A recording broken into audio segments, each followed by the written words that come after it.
एक बदनसीब लड़की की दर्द भरी कहानी। वैसे इस दुनिया में लड़की होना ही जीवन को काफ़ी कठिन बना देता है। और जब आप दिखने में अच्छे न हो, पढ़ाई लिखने में भी अच्छे न हो, तब सोचे कठिनाई का लेवल क्या होता होगा। संध्या बचपन से ही पढ़ाई लिखाई में कमज़ोर थी। रंग उसका सांवला था, नाक नक्शा भी लड़कियों की तुलना में इतना खास न था। ऊपर से भगवान ने दांतों की बनावट भी टेढ़ी मेढ़ी दी थी। जब संध्या छोटी थी तो बचपन में स्कूल के बच्चे चिढ़ाते थे। बड़ी हुई तो गली मोहल्ले के लोग उसे देखकर मुंह फेर लिया करते। कोई भी उसका दोस्त बनने के लिए तैयार ना था। उसके रिश्तेदार भी कुछ खास उसे भाव दिया ना करते। बस एक उसकी माँ ही थी जिसे उसके सूरत या लुक्स से कोई फर्क नहीं पड़ता था। माँ संध्या से और संध्या माँ से बेहद प्यार करते थे। दुनिया भर की आलोचनाओं को सहने की शक्ति थी माँ संध्या के लिए। जब कोई उसे डफर बोल देता या जब कोई उसे बदसूरत बोल देता, जब संध्या को शादी के लिए देखने आए लोग उसे बिना पसंद किए लौट जाते, यहाँ तक कि जब खुद के पापा ही उसे मनहूस बोल देते, तब माँ ही तो थी जो उसे समझाती कि लोगों के बोलने से क्या होता, तू मेरी प्यारी बेटी है। भगवान के लिए इतने सारे अन्यायों के बावजूद संध्या जीना सीख गई थी। वह खुश रहना सीख गई थी। जो भी गिने चुने लोग उससे बातें करते उन्हें चुटकुले सुनाकर हंसाया करती और खुद भी ठट्ठा मार के हंसती थी। इसके अलावा एक और बहुत बड़ी खूबी थी संध्या में। उसे खाना बनाने में बहुत मज़ा आता था। और ना सिर्फ खाना बनाने में मज़ा आता, उसका बनाया खाना खाकर लोगों को जो स्वाद आता वह उन को तृप्त कर जाता था। और यह उसमें अपने आप तो नहीं आया था। दुनिया के ठुकराए जाने के बाद उसने अपना सारा समय खाने की रेसिपीज की किताबें, रेडियो शोज और टीवी चैनल्स को समर्पित कर दिए थे। संध्या की तारीफ तो कोई भी नहीं करता, लेकिन उसके हाथों के बने खाने की तारीफ हर व्यक्ति करता जो उसे चखता। इस एक गुण की वजह से संध्या अपने आजू बाजू की औरतें में फेमस हो गई थी, क्योंकि जिसे भी खाना पकाना सिखाना हो या कुछ नया पकवान बनाना सीखना हो तो वह संध्या के पास आती और संध्या भी खुशी खुशी उन्हें सब सिखाती। उसके पास आने वाली औरतें अच्छा खाना बनाना सीख जाती, लेकिन लाख कोशिश करने के बाद भी संध्या के हाथों का वह जादू जो आप सबको तृप्त कर जाता, वह कोई नहीं सीख पाता।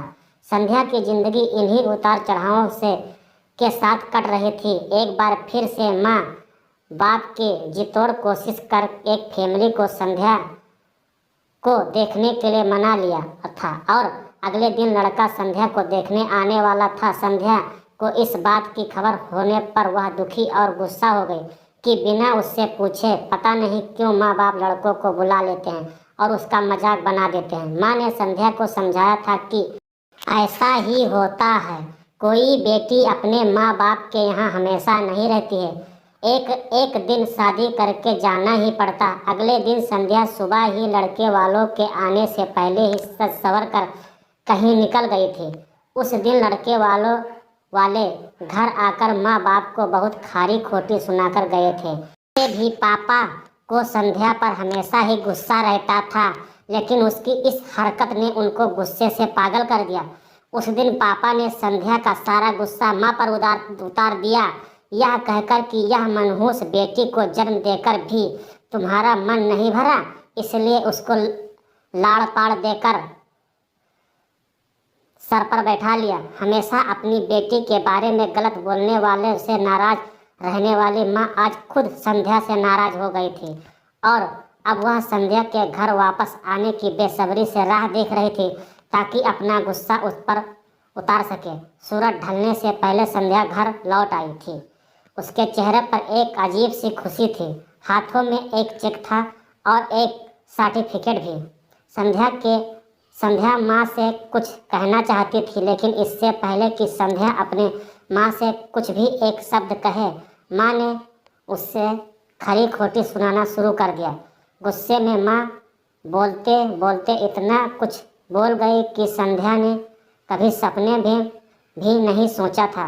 माँ ने कहा, बाकी सब लोग सही थे, तुम सच में मनहूस हो, तुम्हारी वजह से हर कोई परेशान है। अच्छा होता जो तुम पैदा होते ही मर जाती, यह दिन देखना ना पड़ता। गुस्से में बड़बड़ाती और सब्जियां काट रही थी। माँ ने एक बार फिर संध्या की तरफ नहीं देखा था। संध्या माँ की बातें किसी पत्थर की मूरत की तरह सुन रही थी। पत्थर की ऐसी मूरत जिसके शरीर में तो जान है, लेकिन आंखों से आंसू की धारा बह रही है। संध्या ने माँ से पूछा, माँ क्या सच में तुम चाहती हो कि मैं मर जाऊं? क्या इतनी बुरी हूँ मैं माँ? अभी भी गुस्सा सर पर सवार होने की वजह से माँ ने कह दिया हाँ। बिना एक पल भी सोचे संध्या ने सीधा अपने कमरे में जाकर कमरा अंदर से बंद कर लिया था। 1-2 मिनट बाद गुस्सा थोड़ा शांत होने पर माँ को अपनी गलती का एहसास हुआ तो संध्या के रूम की तरफ गई। उन्हें पता चला कि संध्या ने रूम को अंदर से बंद कर लिया है। गुस्से में कुछ कर ना ले इसलिए माँ ने तुरंत पापा को इस बात की खबर दी। दोनों ने काफी दरवाजा खोलने की कोशिश की, लेकिन जब नाकाम रहे तो दरवाजा तोड़ दिया। अपने स्कार्फ से फांसी का फंदा तैयार कर संध्या पंखे से लटक रही थी। ज़्यादा वक्त नहीं हुआ था, वह सिर्फ बेहोश हुई थी। माँ पापा ने तुरंत उसे पंखे से अलग किया और बेड पर लेटाया। पापा ने तुरंत डॉक्टर को फ़ोन किया। तब माँ का ध्यान बेहोश पड़ी संध्या के हाथों में पकड़ी एक चिट्ठी और पास ही पड़े 5 लाख के चेक और 5 स्टार होटल में शेफ की नौकरी के लिए कन्फर्मेशन लेटर पर पड़ी, जो संध्या अपने साथ लाई थी। माँ और पापा ने वह चिट्ठी खोलकर पढ़ी तो उसने अभी अभी लिखी थी। चिट्ठी कुछ इस प्रकार थी, मम्मी और पापा, मैं जानती हूँ मेरे जन्म से लेकर आज के दिन तक मैंने ऐसा कुछ भी नहीं किया है जिस पर आप गर्व कर सके, लेकिन मैं आपको बताना चाहती थी कि आज मैं खाना पकाने के नेशनल लेवल कंपटीशन को जीत चुकी हूँ और यह 5 लाख का चेक मुझे प्रथम स्थान आने पर मिला था। जजीज को मेरा खाना इतना पसंद आया था कि उन्होंने मुझे एक बहुत बड़े होटल में बतौर मास्टर शेफ की नौकरी के लिए कन्फर्मेशन लेटर ही दे दिया था। पूरी दुनिया मेरे खिलाफ है, मुझे इस बात का कभी भी फर्क पड़ा ही नहीं था और ना ही बाबूजी की कड़वी बातें मैंने अपने दिल पर ली थी, क्योंकि मैं जानती थी बाहर से सख्त दिखते हैं मेरे बाबूजी, अंदर से तो मुझे प्यार ही करते थे। प्यार ना करते होते तो बिना मांगे मुझे कपड़े, मिठाइयाँ, पटाखे सब लाकर ना देते। माँ के प्यार को कोई क्या बयां कर सकता है। मेरी माँ मेरे लिए सारी दुनिया थी। जब माँ मेरे साथ होती तो मुझे किसी बात की परवाह ना होती थी।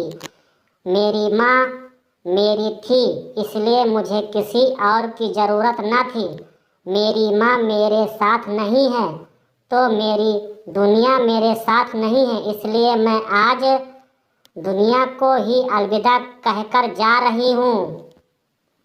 मैं जानती हूँ आपने कभी न कभी भगवान से यह दुआ जरूर मांगी होगी कि अगले जन्म में मेरे जैसी औलाद ना मिले, लेकिन मैं हमेशा यह प्रार्थना करती थी कि अगले जन्म में तो क्या, मेरे हर जन्म में मुझे आप जैसे ही माता पिता मिले।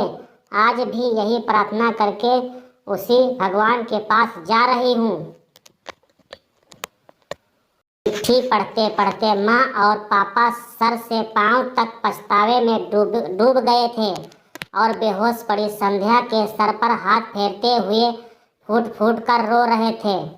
तो दोस्तों, इस कहानी से हमें यह शिक्षा मिलती है कि किसी के सूरत या बदसूरत होने का मजाक न उड़ाएं। धन्यवाद। और इस कहानी को अच्छी लगी हो तो लाइक करें और कमेंट करें और चैनल को सब्सक्राइब जरूर करें।